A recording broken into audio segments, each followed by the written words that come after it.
Cette institution, c'est le CESE, le Conseil économique, social et environnemental. Avec ses petites sœurs régionales, l'institution possède plus de 2500 conseillers partout en France. Et elle coûte près de 70 millions d'euros chaque année. Pourquoi faire? Rédiger des rapports censés éclairer nos politiques sur des sujets de société. Cela va du logement des jeunes à la transition énergétique, en passant par l'économie solidaire. Et parfois, il y en a de plus anecdotiques, comme celui-ci. Réinventer la chasse pour le XXIe siècle. Tous ces rapports valent-ils la peine que la France dépense 70 millions d'euros chaque année? C'est ce que j'ai voulu vérifier. Le Conseil économique et social de Lorraine a accepté de m'ouvrir ses portes. Rendez-vous est donné à 8h du matin en gare de Metz. Impeccable. On sera au Luxembourg vers 9h45. Je vais suivre ce groupe de travail qui part au Luxembourg. Allez-y, on va aller de l'autre côté. Ces 8 conseillers vont vérifier que le réseau ferré luxembourgeois est bien capable d'accueillir les frontaliers lorrains, toujours plus nombreux. Ils devront rendre un rapport dans quelques mois. Si on vient là, c'est une vocation, on est au service des Lorrains et des Lorraines. C'est très important. Donc voilà, notre travail consiste à faire des auditions. On a déjà auditionné la SNCF. On auditionne aussi les associations de défense des usagers. On fait des sorties terrain comme aujourd'hui pour voir un peu ce qui avance. Après, nous, on écrit, on regarde un peu ce que nous, on a constaté d'après les auditions, ce qui convient de faire ou pas faire. Quand il n'est pas au Conseil économique et social, Jean-Claude Thomas est cheminot. Mais la plupart des membres du groupe n'ont rien à voir avec les trains. Ils sont chefs d'entreprise, retraités ou militants associatifs. Le Conseil économique et social leur verse 850 € d'indemnité pour une dizaine de jours de travail par mois.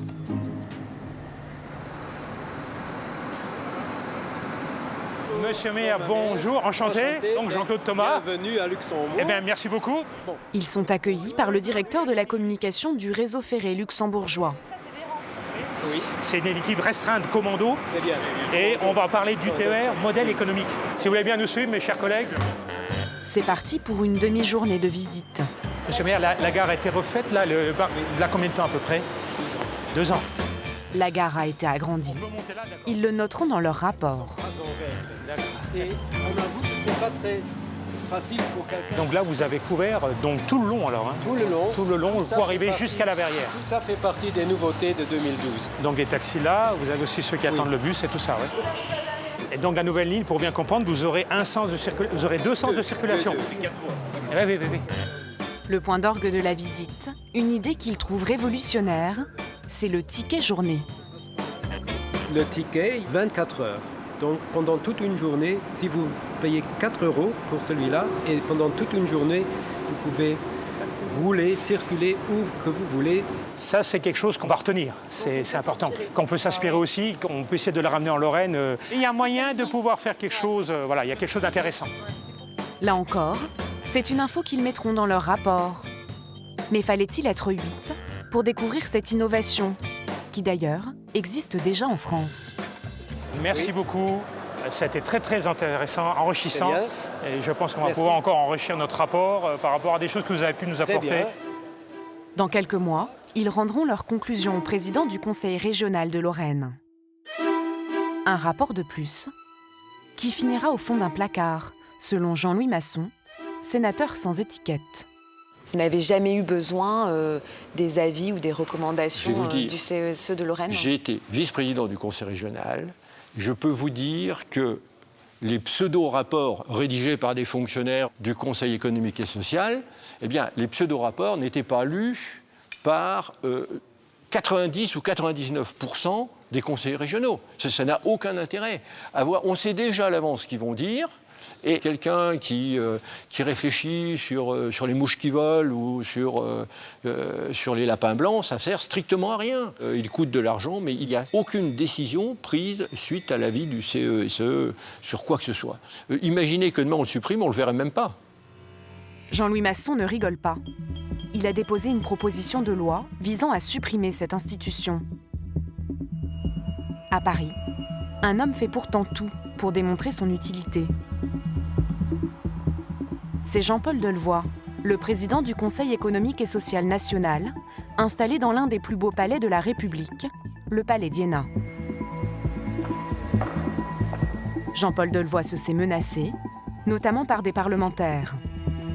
Et justement ce jour-là, il accueille une de leurs délégations. Non, monsieur Rouet. Une délégation du Sénat, d'agents du Sénat. Voilà. Alors, Ils sont là pour voir comment fonctionne l'institution. Et cela tombe bien qu'ils soient venus ce jour-là. Jean-Paul Delevoye accueille une hôte de marque. bonjour madame. Attendez, je vais descendre de... Ah ben voilà. Il s'agit de la ministre déléguée aux personnes âgées, Michèle Delaunay. Un bon coup pour Jean-Paul Delevoye, qui montre ainsi que cette assemblée n'est pas désertée par l'État. Depuis son arrivée à sa tête en 2010, il multiplie les opérations séduction. Comment ça va? Bonjour, comment allez-vous? Merci, c'est gentil à vous. Merci. Comment ça va? Bonjour madame, ça va bien? Monsieur le Président.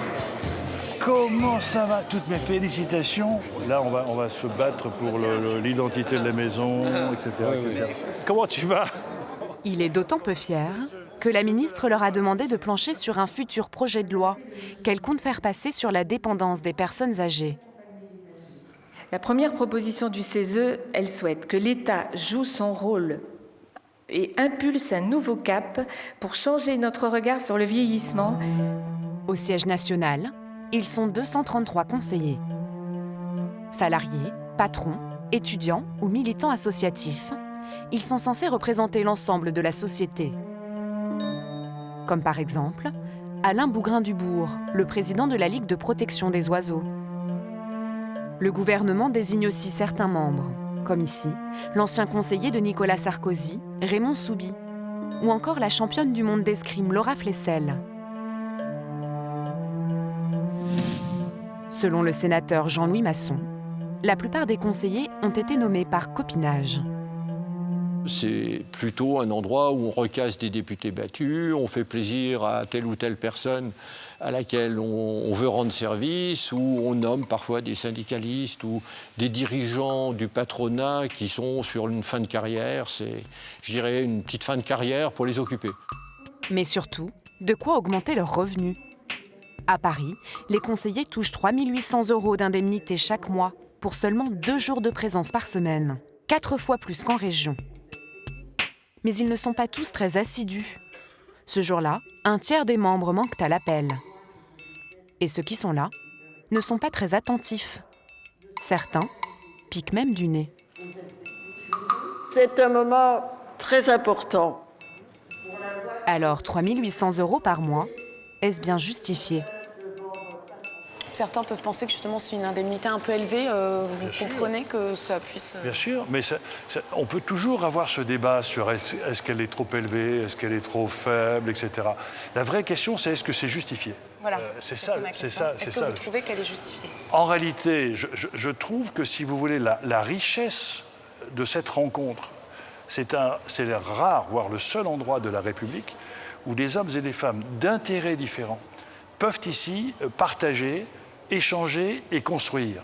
Donc c'est des contributions qui ne sont pas mesurables dans les effets. C'est pas mesurable. Pourtant, même à l'intérieur du Conseil économique et social, certains doutent de l'utilité d'une telle institution. Jean-François Bernardin a été conseiller pendant près de 8 ans. Il a participé à la rédaction de nombreux rapports. Désabusé, il a démissionné en février 2013. Il en avait marre que personne ne s'intéresse à ses publications. Le but, c'est quand même d'être entendu. Quand on réunit 233 personnes censées être assez qualifiées, plutôt représentatives, qui se donnent du mal en moyenne et que leur travail n'est pas entendu, ça nécessite de se reposer des questions. Vous avez souvenir d'un avis qui a particulièrement pesé dans le débat public? Non, je ne me rappelle pas, mais vous non plus. Et vous-même non plus, qui avez travaillé sur ces sujets? Non, je ne me rappelle pas. Moi, quand j'ai quitté ma section, on était sur le point de faire un rapport sur la musique à la portée de tous. Bon, depuis 10 ans, depuis 20 ans, en quoi le CESE a-t-il pesé sur le destin de la France? Pour le président du Conseil économique et social, Jean-Paul Delevoye, ces rapports sont pourtant loin d'être inutiles. L'un d'eux a même contribué à une grande avancée sociale. Donc ça, c'est des avis qui ont marqué un petit peu, qui ont fait date. Est-ce qu'il y a eu des suites? Est-ce qu'on peut nous montrer un petit peu? Celui qui a fait le plus date, c'est celui-ci. C'est l'avis du père Rezinski. Et c'était une interpellation forte pour changer le regard sur la pauvreté. Effectivement, ce rapport a permis entre autres de créer le RMI, le revenu minimum d'insertion. Ça a été vraiment très fondateur de la pensée du CESE sur la pauvreté et sur la précarité. C'était en quelle année? Alors, 87. C'était donc il y a presque 30 ans. Les rapports suivants ont-ils eu une suite? On a fait une étude pour voir quel était l'impact de nos avis. C'est ça l'important. Est-ce que ça sert à quelque chose? Bon. Et nous avons à peu près 33% de nos propositions qui ont été suivies soit par des questions écrites, soit par des questions orales, soit se retrouver dans des textes législatifs ou des textes de loi. De son côté, la Cour des comptes a enquêté sur les performances de cette institution. Et elle trouve d'autres chiffres, beaucoup moins avantageux. Selon elle, en 2011, seulement 4 propositions du Conseil économique et social, sur plus de 250 émises cette année-là, ont été reprises dans des textes de loi. En plus du sénateur Masson, plusieurs députés ont également déposé une proposition de loi visant à supprimer le Conseil économique et social.